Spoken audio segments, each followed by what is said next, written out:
কুল হুয়াল্লাহু আহাদ আল্লাহুস সামাদ লাম ইয়ালিদ ওয়া লাম ইউলাদ ওয়া লাম ইয়াকুল লাহু কুফুয়ান আহাদ। পড়েন আল্লাহু আকবার।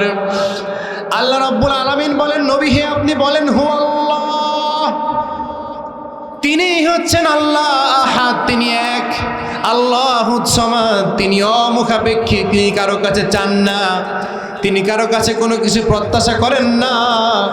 লাম ইয়ালিদ ওয়া লাম ইউলাদ ওয়া লাম ইয়াকুল লাহু কুফুয়ান আহাদ, তিনি কারো থেকে জন্ম নেন নাই, আবার তিনি কাউকে জন্ম দেন নাই। পড়েন সুবহানাল্লাহ। আজকে আমরা যে বিষয় নিয়ে আলোচনা করতে যাচ্ছি সেই বিষয়টা হচ্ছে ইসরা, যেটাকে আমরা অন্যভাবে বলি মেরাজ। আমরা সবাই জানি এখন চলছে পবিত্র রজব মাস। এই পবিত্র রজব মাস আসলেই আমাদের সবার মাঝে একটা বিষয় খুব বেশি আলোচিত হয়, সেটি হচ্ছে আল্লাহ রাসূল মেরাজে গিয়েছিলেন। আল্লাহ রাসূলকে মহান আল্লাহ সুবহানাহু ওয়া তাআলা ইসরা করিয়েছিলেন।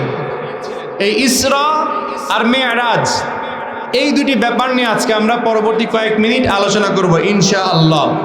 প্রিয় উপস্থিতি, এই যে ইসরা বা মেরাজ, এই মেরাজকে নিয়ে আল্লাহ সুবহানাহু ওয়া তাআলা পবিত্র কোরআনের একটা সূরার মধ্যে কয়েকটি আয়াত নাজিল করে দিয়েছেন। সেই সূরাটি হচ্ছে সূরা বানী ইসরাইল, যার অপর নাম হচ্ছে ইসরা। ইসরা মানে হচ্ছে ভ্রমণ করা বা প্রাতঃ ভ্রমণ, রাতের যে ভ্রমণ, সেটিকে বলা হয় ইসরা। অর্থাৎ নবী করিম সাল্লাল্লাহু আলাইহি ওয়াসাল্লাম সৌদি আরবের মক্কা থেকে নিয়ে শুরু করে ফিলিস্তিনের মসজিদুল আকসাতে যে ভ্রমণ করেছিলেন, আল্লাহ তাআলা তাকে রাতে যে ভ্রমণ করিয়েছিলেন, সেই ভ্রমণকে বলা হয় ইসরা। এবং মসজিদুল আকসা থেকে একদম বাইতুল মামুর পর্যন্ত যে ভ্রমণ, সিদরাতুল মুনতাহা পর্যন্ত যে ভ্রমণ, এটিকে বলা হয় মেরাজ, মানে ঊর্ধ্বগমন। তার মানে আল্লাহর নবী মেরাজে গিয়েছেন, এইটার ধাপ দুইটা। একটা হচ্ছে মক্কা থেকে তিনি ফিলিস্তিনে গিয়েছেন মসজিদুল আকসাতে, এটাকে বলা হচ্ছে ইসরা। আর আরেকটা হচ্ছে মসজিদুল আকসা থেকে তিনি সিদরাতুল মুনতাহা পর্যন্ত গিয়েছিলেন, এইটাকে বলা হয় মেরাজ। এই ইসরা নিয়ে রব্বুল আলামিন পবিত্র কালামুল্লাহ মাজিদের মধ্যে বলেছেন, সুবহানাল্লাযী আসরা বিআবদিহি লাইলাম মিনাল মাসজিদিল হারাম ইলাল মাসজিদিল আকসা। আল্লাহ রব্বুল আলামিন বলেন, সুবহানাল্লাযী, তিনি হচ্ছেন পবিত্র, তিনি হচ্ছেন মহা সম্মানিত, বিআবদিহি লাইলাম মিনাল মাসজিদিল হারাম ইলাল মাসজিদিল আকসা, যে আল্লাহ তার নবীকে মসজিদুল হারাম থেকে মসজিদুল আকসাতে নিয়ে গিয়েছিলেন। প্রিয় উপস্থিতি, আমরা এখনকার সময়ে স্বাভাবিক যে ভ্রমণ করে থাকি, রাস্তা দিয়ে যে ভ্রমণ করি, আকাশ পথে যে ভ্রমণ করি, নদী পথে আমরা যে ভ্রমণ করি, আল্লাহর নবী ইসরার দিনে এই রকম ভ্রমণ করেন নাই। নবী করিম সাল্লাল্লাহু আলাইহি ওয়াসাল্লাম বাইতুল্লাহ শরীফের উত্তর দিকে যেখানে হাতিম রয়েছে এখন, এই জায়গাতে একদিন তিনি শুয়েছিলেন। নবীজি শুয়ে আছেন, ওই সময় হযরতে জিবরিল আলাইহিস সালাতু ওয়াস সালাম তিনি আসলেন, এসে নবীজির বুকটাকে তিনি চিরে ফেললেন। নবীজির বুকটাকে চিরে ফেলার পর নবীজির যে হৃৎপিণ্ড রয়েছে, সেই হৃৎপিণ্ডটাকে বের করলেন। বের করে তিনি এটি পানি দিয়ে আবার ধৌত করলেন। পানি দিয়ে ধৌত করা শেষ, এই হৃৎপিণ্ডকে আবার আল্লাহর নবীজির দেহের মধ্যে রেখে দেয়া হলো। এরপর নবীজিকে বলা হলো, নবী প্রস্তুত হয়ে নেন, আল্লাহ রব্বুল আলামিন তার সাক্ষাতের জন্য আপনাকে ডেকেছেন। পড়েন সুবহানাল্লাহ। নবীজি প্রস্তুতি গ্রহণ করলেন। বোরাক নামক একটা যান নিয়ে আসা হলো। এই বোরাকে চড়ে আলোর গতিতে নবীজি রওনা করলেন। বাইতুল্লাহ থেকে মসজিদুল আকসাতে নবীজি চলে গেলেন। সেখানে যাওয়ার পর নবী করিম যতজন ছিলেন, পয়গম্বর যতজন ছিলেন, সবাইকে পেছনে রেখে আল্লাহর নবী মুহাম্মদুর রাসূলুল্লাহ সাল্লাল্লাহু আলাইহি ওয়াসাল্লাম 2 রাকাত নামাজ আদায় করলেন। 2 রাকাত নামাজ আদায় হয়ে গেল। এই যে নামাজ আদায় শেষ হয়ে গেল, এই নামাজ আদায়ের শেষ মুহূর্ত পর্যন্ত যে সময়, যে ঘটনা, এই শেষ মুহূর্ত পর্যন্ত সময় এবং ঘটনাকেই আল্লাহ রাব্বুল আলামিন পবিত্র কোরআনে ইসরা বলে সম্বোধন করে দিয়েছেন। পড়েন সুবহানাল্লাহ। নবীজির ইসরা সম্পন্ন হয়ে গেল। ইসরা শেষ হওয়ার পর আল্লাহ রাব্বুল আলামিন নবীজিকে দাওয়াত দিয়েছেন। নবীজি জিবরিল আলাইহিস সালাতু ওয়াস সালামের সাথে নিয়ে তিনি আল্লাহ পাক রব্বুল আলামিনের উদ্দেশ্যে রওনা করলেন। নবীজি আস্তে আস্তে যাচ্ছেন। দুনিয়া থেকে প্রথম আসমানে তিনি অবস্থান করলেন। প্রথম আসমানে নবী গিয়ে দেখেন সেখানে মানব জাতির আদি পিতা হযরতে আদম আলাইহিস সালাতু ওয়াস সালাম রয়েছেন। নবীজি হযরতে আদম আলাইহিস সালাতু ওয়াস সালামের সাথে কুশল বিনিময় করলেন। এভাবে করে দ্বিতীয় আসমানে গেলেন। সেখানে গিয়ে তিনি দেখলেন হযরতে ঈসা এবং ইয়াহইয়া আলাইহিমুস সালাম তারা বসে সেখানে রয়েছেন। তৃতীয় আসমানে গেলেন, সেখানে গিয়ে দেখলেন নবী ইউসুফ বসে আছেন।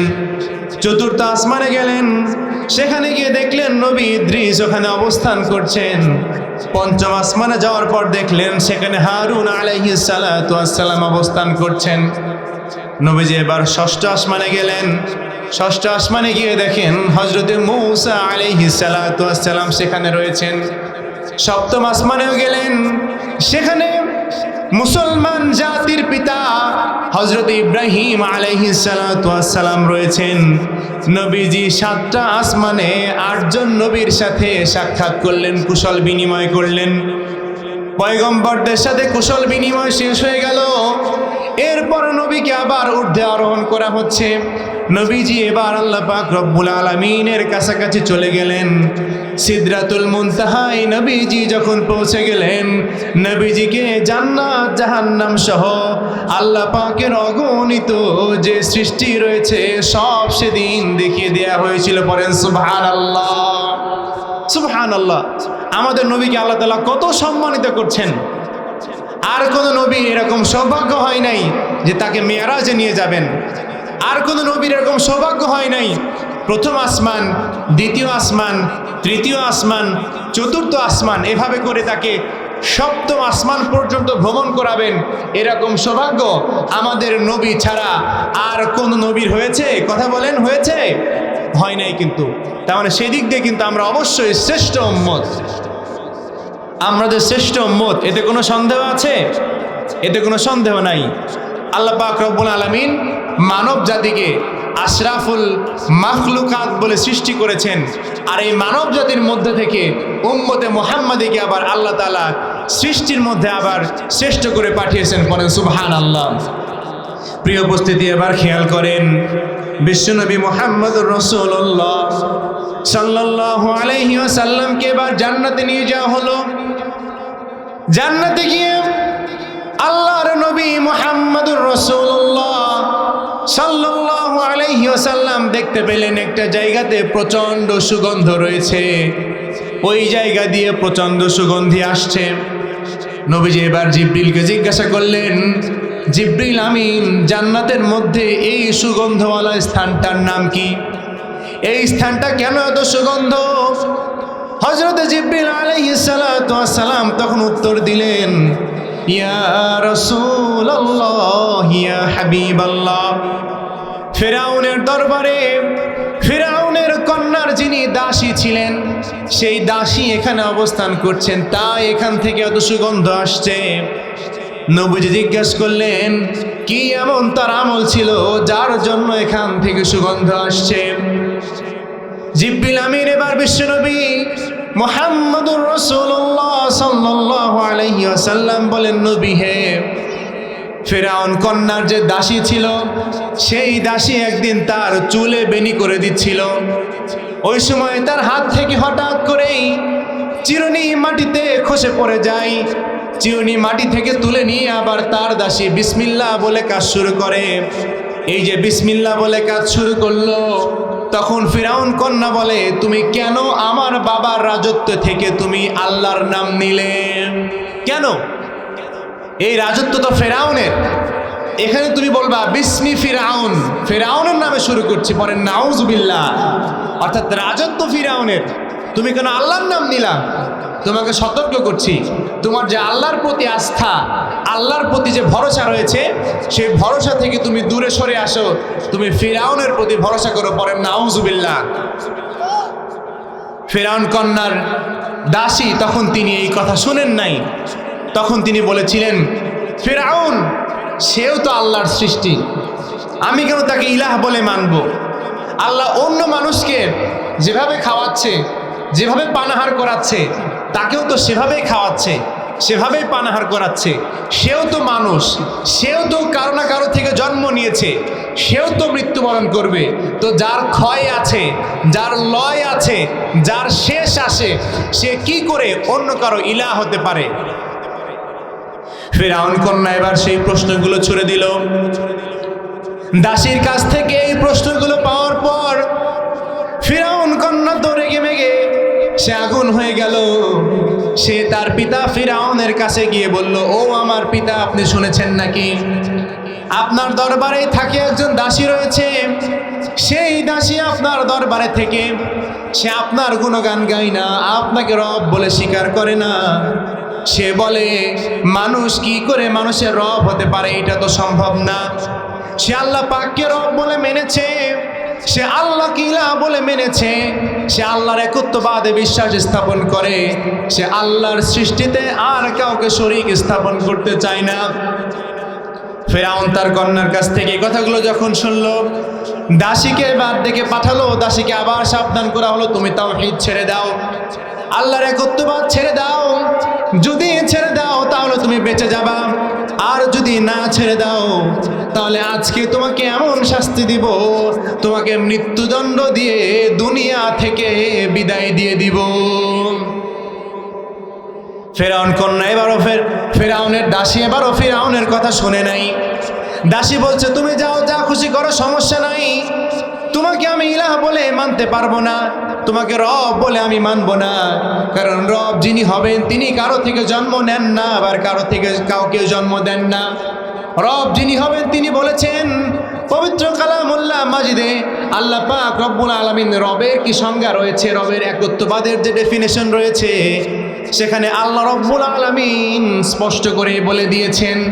রব্বুল আলামিন বলেন, কুল হুয়াল্লাহু আহাদ আল্লাহুস সামাদ লাম ইয়ালিদ ওয়া লাম ইউলাদ ওয়া লাম ইয়াকুল লাহু কুফুয়ান আহাদ। পড়েন আল্লাহু আকবার। আল্লাহ রাব্বুল আলামিন বলেন, নবী হে আপনি বলেন, হুয়াল্লাহ, তিনি হচ্ছেন আল্লাহ আহাদ, তিনি এক। আল্লাহুস সামাদ, তিনি অমুখাপেক্ষী, তিনি কারো কাছে চান না, তিনি কারো কাছে কোনো কিছু প্রত্যাশা করেন না। লাম ইয়ালিদ ওয়া লাম ইউলাদ ওয়া লাম ইয়াকুল লাহু কুফুয়ান আহাদ, তিনি কারো থেকে জন্ম নেন নাই, আবার তিনি কাউকে জন্ম দেন নাই। পড়েন সুবহানাল্লাহ। এইটাই হচ্ছে রবের সংজ্ঞা, এটাই হচ্ছে আল্লাহ পাকের সংজ্ঞা। তার সৃষ্টিতে কোনো শরীক নাই। মানুষকে রব বলে মানা যাবে না, দেব দেবীকে রব বলে মানা যাবে না, আগুনকে রব বলে মানা যাবে না, সূর্যকে দেবতা বলে মানা যাবে না। আল্লাহ ছাড়া অন্য কারো কাছে কোনো কিছু চাওয়া যাবে না। যা চাওয়ার, যা পাওয়ার, যা বলার সব কিছু একজনের কাছেই বলতে হবে। চিল্লায়া বলেন, যার কাছে বলতে হবে তিনি কে? ফিরাউনের দাসী আল্লাহ পাকের প্রতি এত অবিচল আস্থা ছিল, আস্থার জন্য সেদিন সে ফিরাউনের আনুগত্য গ্রহণ করে নাই। সে আরো দীপ্ত কণ্ঠে বলেছে, ফিরাউন যা খুশি তুমি করতে পারো, তুমি চাইলে আমাকে মৃত্যুদণ্ড দিতে পারো, তুমি চাইলে আমাকে আগুনে পোড়াইতে পারো, যা খুশি করতে পারো, কিন্তু আমাকে আল্লাহর একত্ববাদ থেকে তুমি এক চুল পরিমাণও ছড়াইতে পারবা না। এবারে ফিরাউন তার কথা মতো কাজ করলো। একত্ববাদ না ছেড়ে মৃত্যুদণ্ড পছন্দ করে নিয়েছে। ফেরাউনের এই দাসীকে সেদিন ফেরাউন পৃথিবী থেকে চিরবিদায় নিয়েছিল। এই যে একত্ববাদের জন্য বিদায় নিয়েছে, এই যে শাহাদাত বরণ করেছে, এই শাহাদাতে মহিলার জন্য জান্নাতের জায়গাটাকে সুগন্ধ দিয়ে যিনি ভরিয়ে দিয়েছিলেন তিনি কে? নবীজি মেরাজে গেলেন, গিয়ে দেখলেন যে এইখানে এমন সুগন্ধ। আর এই সুগন্ধের পেছনে মূল রহস্য হচ্ছে এখানে জান্নাতি মহিলা যাকে ফিরাউন হত্যা করেছিল শুধুমাত্র আল্লাহকে ইলাহ বলে মানার জন্য, আল্লাহকে রব বলে মানার জন্য। প্রিয় উপস্থিতি, আল্লাহ ছাড়া আর কোনো রব আমাদের আছে? আর কোনো মালিক আছে? বিধানদাতা আছে? আইনদাতা আছে? কেউ নাই। আল্লাহ ছাড়া আমাদের আলাদা করে কোনো সত্তা নাই। আল্লাহ তাআলা বলেছেন, কুল ইয়া আইয়ুহাল কাফিরুন লা আ'বুদু মা তা'বুদুন ওয়ালা আনতুম আ'বিদুনা মা আ'বুদ। এই সূরার পুরো যে আলোচনার মূল কথা হচ্ছে কাফেরদের সাথে মুমিনের পার্থক্য হচ্ছে তাদের ইবাদত। অর্থাৎ কাফেররা যার ইবাদত করে মুমিন তার ইবাদত করে না। আবার মুমিন যার ইবাদত করে কাফেররা তার ইবাদত করে না। তাই তো বলা হয়েছে যে তোমার দিন তোমার কাছে, আমার দিন আমার কাছে। অনেকে দেখবেন এখন বলে যে ধর্ম যার যার, উৎসব সবার। এই কথা কি সঠিক? বলেন, এই কথা কি সঠিক? এটি সঠিক কথা নয়। দিন যার, ধর্ম যার, উৎসব তার। কথা বলেন ঠিক কি না? ধর্ম যার যার, উৎসব সবার, এটি কোনো মুসলমানের কথা হতে পারে না। একত্ববাদ, এই ঘটনা আমাদেরকে একত্ববাদের শিক্ষা দিচ্ছে যে আল্লাহ পাকের প্রতি আস্থা স্থাপন করতে হবে, আল্লাহ পাকের প্রতি ভরসা স্থাপন করতে হবে। নবী জান্নাতে গিয়ে দেখেন এখানে এই সুগন্ধ। নবী জান্নাত দেখলেন, জান্নাতে দেখার পর নবীকে জাহান্নামের দিকে এবার নিয়ে যাওয়া হলো। জান্নাত দেখার পর আল্লাহর নবী যত বেশি খুশি হয়েছিলেন, জাহান্নাম দেখার পর নবীজি তত বেশি আতঙ্কগ্রস্ত হয়েছেন।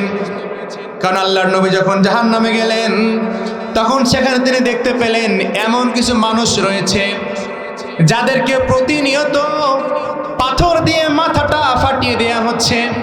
এইভাবে তারা শাস্তি ভোগ করছে, আবার তাদের মাথাটাকে জোড়া লাগিয়ে দেয়া হচ্ছে। এইভাবে ক্রমান্বয়ে একে একে এরকম শাস্তি চলতেই থাকছে। নবী করিম সাল্লাল্লাহু আলাইহি ওয়াসাল্লাম হযরতে জিবরিলকে জিজ্ঞাসা করলেন, ও জিবরিল, এদেরকে এমন শাস্তি কেন দেয়া হয়? এদেরকে এমন শাস্তি দেওয়ার মূল কারণটা কি? এরা কারা? হযরতে জিবরিল আমিন বললেন, ইয়া রাসূলুল্লাহ, ইয়া হাবিবাল্লাহ, এরা হচ্ছে জাহান্নামের সেই দল মানুষ। এই দল দুনিয়াতে থাকা অবস্থায় আপনি তাদেরকে নামাজ আদায় করতে বলেছিলেন, কিন্তু তারা নামাজের ব্যাপারে বেখেয়াল ছিল। নামাজের ব্যাপারে তারা বেখেয়াল ছিল। তারা ওয়াক্ত মতো নামাজ পড়ে নাই, তারা অবহেলা করেছে, নামাজ ছেড়ে দিয়েছে। নামাজ যারা ছেড়ে দিয়েছে জাহান্নামে নবী তাদেরকে এইরকম শাস্তি দেওয়ার দৃশ্য অবলোকন করলেন। প্রিয় উপস্থিতি, এরপরে নবীজি দেখতে পেলেন একদল মানুষ এমন রয়েছে যারা রক্তের সাগরের মধ্যে হাবুডুবু খাচ্ছে। নবীজি এবার জিবরিলকে জিজ্ঞাসা করলেন, জিবরিল, এরা কারা?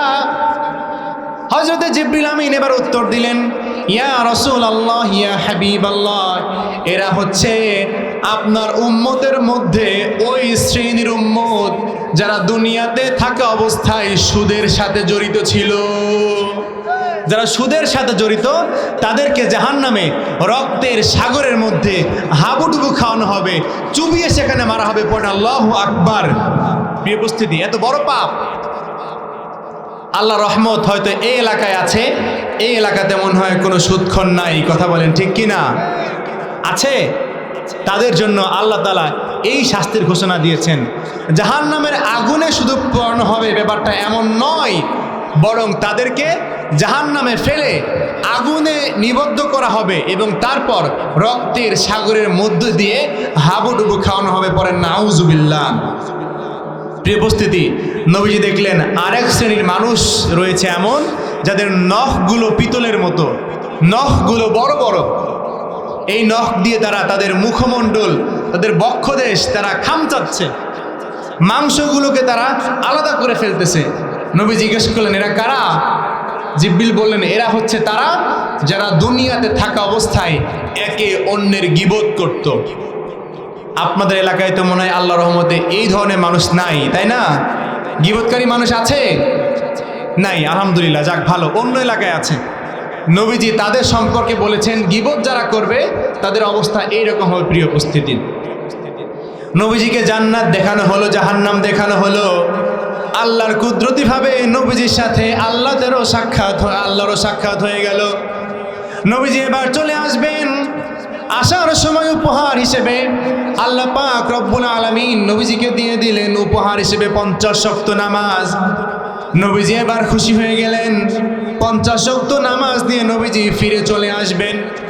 এই যে নবীজি ফিরে চলে আসলেন, সপ্তম আসমান পাড়ি দিয়ে যখন ষষ্ঠ আসমানে এসেছিলেন, তখন হযরতে মূসা আলাইহিস সালাতু ওয়াস সালাম বললেন, ইয়া রাসূলুল্লাহ, ইয়া হাবিবাল্লাহ, আপনি যে 50 ওয়াক্ত নামাজ আপনার উম্মতের জন্য নিয়ে এসেছেন, আপনার উম্মত এই নামাজ ঠিকমতো আদায় করতে পারবে না, আপনি ফিরে যান। আপনি আবার আল্লাহ পাকের কাছে যান।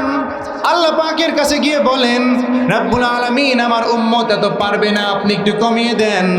কারণ আমি মূসা আমার উম্মতকে দেখে এসেছি, আল্লাহ পাক যতই তাদের জন্য সহজ করে দিক, তারা সেদিক থেকে গাফেল হয়ে যায়। অভিজ্ঞতা থেকে আপনাকে বলছি, আল্লাহ পাকের কাছে আপনি ফিরে যান। তার কাছে গিয়ে বলেন, ইয়া রব্বুল আলামিন নামাজটাকে কমিয়ে দেন। নবীজি এভাবে করে আল্লাহর কাছে গেলেন। আল্লাহ কমিয়ে 40, তারপর 30, তারপর 20, তারপর 10, এরপর 5 ওয়াক্ত নামাজ নিয়ে নবী ফিরে আসছেন। মূসা আলাইহিস সালাম এবারও বললেন যে নবী আপনি ফিরে যান, 5 ওয়াক্ত নামাজও আপনার উম্মতেরা পারবে না। নবী এবার বললেন যে না, আমি আর ফিরে যেতে পারবো না, আমার বড্ড লজ্জা লাগে। আল্লাহ পাকের কাছে বারবার গিয়ে এতবার কমানোর কথা বলতে আমার বড়ই লজ্জা লাগে। বরং আল্লাহ পাক রব্বুল আলামিন আমার উম্মতের জন্য বলে দিয়েছেন, উম্মতে মুহাম্মাদি যারা নিয়মিত 5 ওয়াক্ত নামাজ আদায় করবে, এই 5 ওয়াক্ত নামাজের মধ্যে আমি আল্লাহ 50 ওয়াক্তের সওয়াব দিয়ে দিব। বলেন সুবহানাল্লাহ, সুবহানাল্লাহ। নবীজি নামাজ নিয়ে চলে আসলেন মিরাজ থেকে। এই যে আল্লাহ তাআলা তাকে রাত্রে ভ্রমণ করাইলেন, এত লম্বা পথের জার্নি নবীজি করে আসলেন। ফজরের সময় আবার তাকে মক্কাতে ফিরিয়ে দেওয়া হলো। মক্কাতে এসে আল্লাহর নবী যখন এই কথা সবাইকে বললেন, তখন কেউ বিশ্বাস করতে চায় না। সর্বপ্রথম হযরত আবু বকর সিদ্দিক রাদিয়াল্লাহু তাআলা আনহু তিনি বিশ্বাস করেছিলেন। এই যে মিরাজের কাহিনী তিনি বিশ্বাস করেছিলেন, এজন্যই তাকে সিদ্দিক উপাধিতে ভূষিত করা হয়েছিল। বলেন সুবহানাল্লাহ, মানে সত্যবাদী সে, এটাকে সত্য বলে সে বিশ্বাস করেছিল। আবু জেহেল সহ অন্য কাফেররা তারা এগুলোকে মিথ্যা বলতো। তারা বলতো যে মুহাম্মদ সে পাগল হয়ে গিয়েছে। বলেন নাউজুবিল্লাহ, কারণ এগুলো তো সম্ভব নয়। মক্কা থেকে মসজিদুল আকসাতে যেতে সময় লাগে 1 মাসেরও বেশি সময়, এত লম্বা পথ। কিন্তু এই লম্বা পথ মুহাম্মদ সাল্লাল্লাহু আলাইহি ওয়াসাল্লাম তিনি পাড়ি দিয়ে এসেছেন 1 রাতের মধ্যেই। আবার এই 1 রাতের মধ্যেই তিনি আবার 7ম আসমান ছেড়ে সিদরাতুল মুনতাহায় চলে গিয়েছিলেন। এইটা কোনোভাবেই সম্ভব হতে পারে না, এইটা তারা বলতো, তারা অস্বীকার করেছিল। এবং ওই সময়ের কিছু দুর্বল ইমানের ব্যক্তি তারা এই ঘটনা শুনে তারা ইমান ছেড়ে কুফরি গ্রহণ করেছিল। প্রিয় উপস্থিতি, নবী করিম সাল্লাল্লাহু আলাইহি সাল্লাম আমাদের জন্য যে উপহার হিসেবে 5 ওয়াক্ত নামাজ নিয়ে এসেছেন, এই 5 ওয়াক্ত নামাজ আমাদের নিয়মিত আদায় করা দরকার আছে নাকি নাই? আমাদের মূল ঠিক নাই, আমাদের মূল ঠিক নাই, গাছের গোড়া ঠিক নাই। যার নামাজ নাই তার কোনো কিছুই নাই। কথা বলেন ঠিক কি না? যে নামাজ ছেড়ে দেয় সে ইমানদার না, সে কাফের, এতে কোনো সন্দেহ আছে? সন্দেহ নাই। যে নামাজ ছাড়লো তার ইমান থাকলো না। আর যে কুফরি করলো তার ব্যাপারে রাব্বুল আলামিন কি বলছেন খেয়াল করুন। রাব্বুল আলামিন বলেন, ওয়ালিল্লাযীনা কাফারু বিরাব্বিহিম আযাবু জাহান্নাম ওয়া বিসাল মাসীর। রাব্বুল আলামিন বলেন, ওয়ালিল্লাযীনা কাফারু বিরাব্বিহিম, অর্থাৎ যারা কুফরি করবে, তাদের রব তাদেরকে যা যা শিখিয়েছেন সেগুলো যারা অস্বীকার করবে, আযাবু জাহান্নাম, তাদের জন্য রয়েছে কঠোর জাহান্নামের শাস্তি। অবিসাল মাসির, আর প্রত্যাবর্তন স্থল হিসেবে জাহান্নাম হচ্ছে অত্যন্ত খারাপ জায়গা। পড়েন নাউযুবিল্লাহ। রাব্বুল আলামিন কাফেরদের জন্য এই দুঃসংবাদ দিলেন। আর এই কাফেরদেরকে যখন জাহান্নামে নিক্ষেপ করা হবে তখন তাদেরকে কি বলা হবে খেয়াল করুন।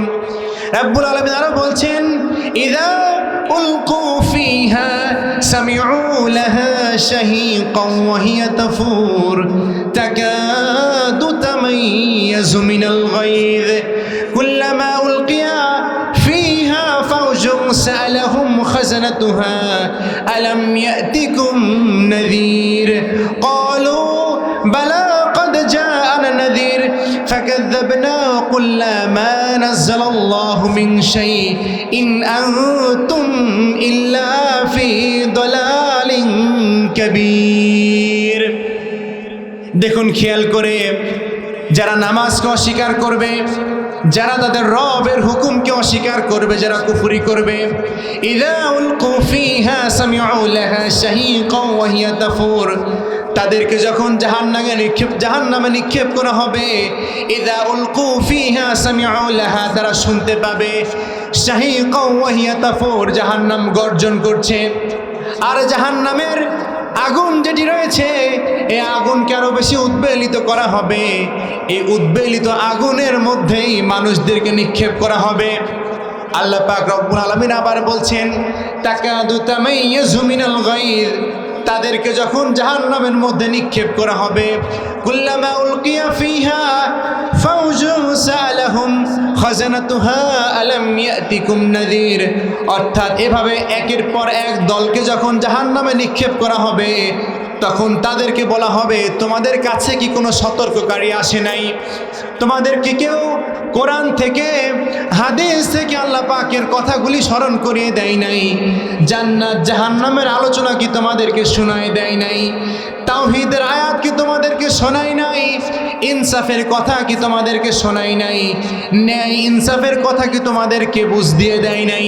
এরকম মানুষ কি তোমাদের সমাজে আসে নাই যারা তোমাদেরকে আল্লাহর কোরআন থেকে নসিহা করবে? তখন তারা বলবে, ক্বালু বালা, হ্যাঁ এসেছে, কদ জাআনা নাযীর, আমাদের কাছে সতর্ককারী এসেছে, আমাদের কাছে ইমাম সাহেব এসেছেন, খতিব সাহেব এসেছেন, ওয়াইজ এসেছেন, তারা কোরআন থেকে কথা শুনিয়েছেন।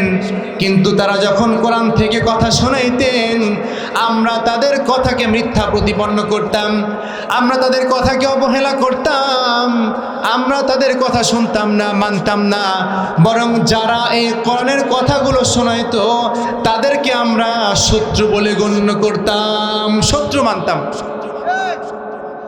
কোরআন থেকে কথা বলে, সে বলে যে হুজুর রাজনীতির কথা বলবেন না, এমন ডাকাত আছে নাকি? নাই, সব জায়গাতে আছে। অর্থাৎ হুজুর কোরআন থেকে কথা বলেন, হাদিস থেকে কথা বলেন, ন্যায় অন্যায় নিয়ে কথা বলেন, আর এক শ্রেণীর লোক তাদের গায়ে গিয়ে লাগে।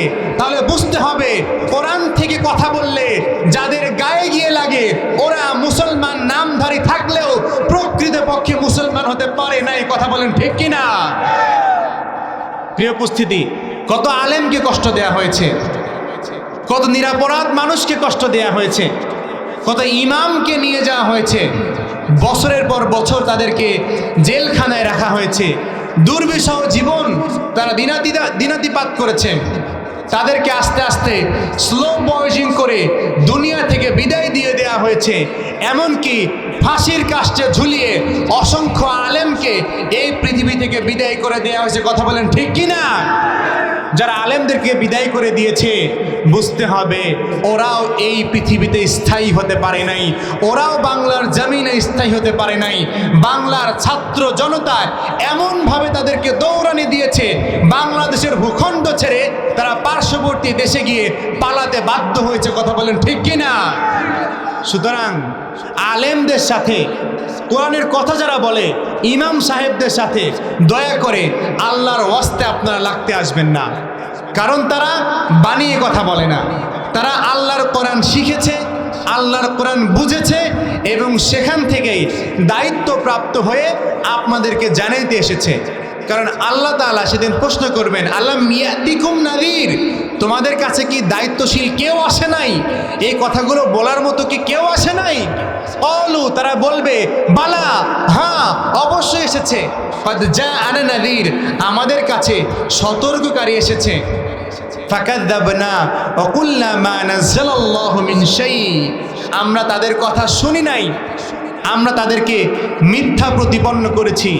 তার মানে বোঝা গেল প্রিয় উপস্থিতি যে যারা এই দুনিয়াতে এই কথাগুলোকে উদ্দেশ্য প্রণোদিত কথা বলে বিবেচনা করবে, মাহফিলগুলোকে রাজনৈতিক বলে বিবেচনা করবে, কাল কিয়ামতের দিন তাদেরকেও আল্লাহর দরবারে হিসেব দেওয়া লাগবে। কথা বলেন ঠিক কি না? আল্লাহ তাআলা তাই বললেন, আলাম ইয়াতিকুম নাযীর, কেউ কি এসেছিল শোনায় দেওয়ার মতো? তখন তারা বলবে। প্রিয় উপস্থিতি, তার মানে আমরা বুঝলাম নবী করিম সাল্লাল্লাহু আলাইহি সাল্লাম মেরাজ থেকে 5 ওয়াক্ত নামাজ উপহার হিসেবে পেয়ে এসেছেন। আল্লাহ তাআলা যতগুলো বিধান নাজিল করার সকল বিধান তিনি নাজিল করেছেন ওহী মারফতে। আপনি যাকাতের কথা বলেন, ঈমানের কথা বলেন, হজের কথা বলেন, সব বিধান ওহী মারফত নাজিল করা হয়েছে। কিন্তু একটা বিধান আল্লাহ পাক রব্বুল আলামিনের কাছ থেকে উপহার হিসেবে আল্লাহর নবী নিয়ে এসেছেন, সেই বিধানটার নাম হচ্ছে নামাজ। কথা বলেন ঠিক কি না? এই নামাজটা আল্লাহ তাআলা জিবরিলের মাধ্যমে নাজিল করেন নাই, এই নামাজ ওহীর মাধ্যমে নাজিল করেন নাই, বরং এই নামাজটাকে আল্লাহ রব্বুল আলামিন স্বয়ং তার হাবিবকে তার কাছে ডেকে নিয়ে গিয়েছেন, তাকে ভালোবাসা দিয়েছেন, তাকে আপ্যায়ন করেছেন এবং শেষমেশ হাদিয়া তোহফা হিসেবে এই নামাজটাকে উপহার হিসেবে আল্লাহর নবীর জন্য এবং নবীজির উম্মতের জন্য পাঠিয়েছেন। পড়েন সুবহানাল্লাহ। সেই নামাজ পেয়ে আমরা খুশি নাকি বেজার? কিন্তু অসংখ্য মানুষ এমন আছে প্রিয় উপস্থিতি, দেখবেন তারা ঠিক মতো নামাজ আদায় করে না। কপাল পোড়া, কপাল পোড়া। নামাজের কথা বললে ব্যস্ততার দোহাই দেয়, ব্যস্ততার দোহাই দেয়। নামাজের কথা শুনলে যে অমুক কাজ ছিল, ওই প্রোগ্রামটা ছিল, এই ব্যস্ততা ছিল, তাই নামাজটা আদায় করতে পারি নাই।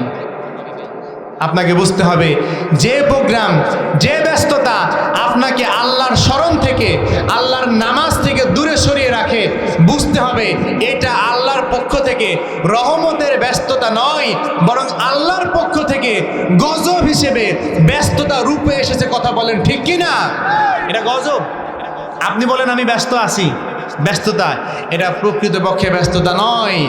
যারা আল্লাহর পথ থেকে আস্তে আস্তে দূরে সরে যায়, আল্লাহ পাক রব্বুল আলামিন তাদেরকে লাগামহীন করে দেন। ঠিক আছে তুমি করো, তোমাকে ছেড়ে দিলাম, কতটুকু পারো করে নাও, শেষমেশ তোমাকে আবার আমার কাছে ফিরে আসতেই হবে।